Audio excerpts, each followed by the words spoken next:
वह शरीर से कमजोर हो गई। चिंतित अवस्था में अन्न के लिए घर घर भटकने लगी। पहनने ओढ़ने को क्या कहें, घर में खाने का अन्न तक का दाना नहीं रहा।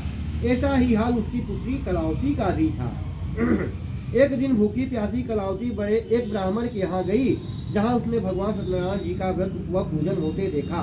उसने वहाँ बैठ करके बड़ी श्रद्धा से कथा सुनी और प्रसाद लेकर के रात को अपने घर लौटी। घर आने पर उसकी माँ ने पूछा कि बेटी, इतनी रात गए तू कहाँ थी तथा तेरे मन में क्या है।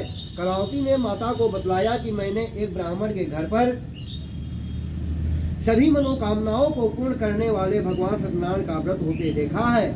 मैं भी वहीं थी और श्रद्धा पूर्वक कथा श्रवण कर रही थी। उसके कन्या की बात सुनकर के वैश्य पत्नी को तत्काल स्मरण हो आया कि उसके पति ने व्रत करने का संकल्प लिया था, किंतु आज तक व्रत नहीं किया।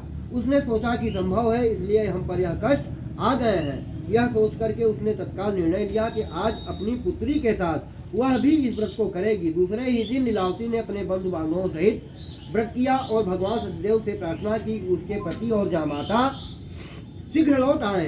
प्रभु सत्यनारायण उनके अपराध को क्षमा करें। लीलावती द्वारा किए गए व्रत और उनकी प्रार्थना को सुनकर के भगवान सत्यदेव प्रसन्न हो गए। उसी रात उन्होंने स्वप्न में राजा चंद्रकेत को दर्शन देकर के आज्ञा दी कि हे राजा,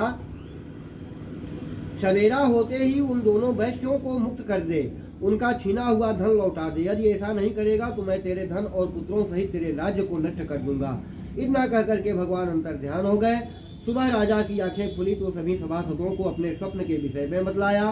फिर आदेश दिया कि चोरी के अपराध में बंदी उन दोनों वैश्यों को तत्काल छोड़ दिया जाए और हमारे समक्ष लाया जाए।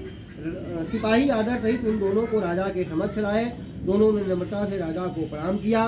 वे डर रहे थे कि राजा न जाने अब क्या आज्ञा दें, लेकिन अब उनको देकर के बड़े ही आदर भाव से राजा ने कहा कि भगवान आपको कष्ट दिया है, किंतु अब डरने की कोई बात नहीं है। यह कहकर के राजा ने बेड़ियां कटवा करके उनकी हजामत वगैरह बनवाई।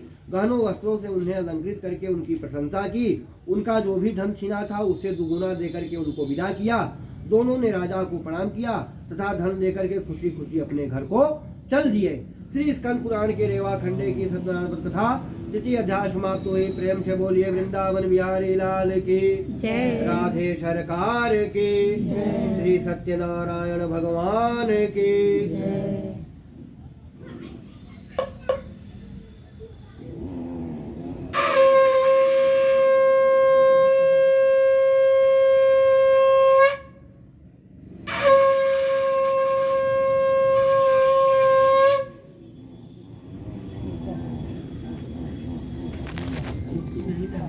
जेवण काय झालं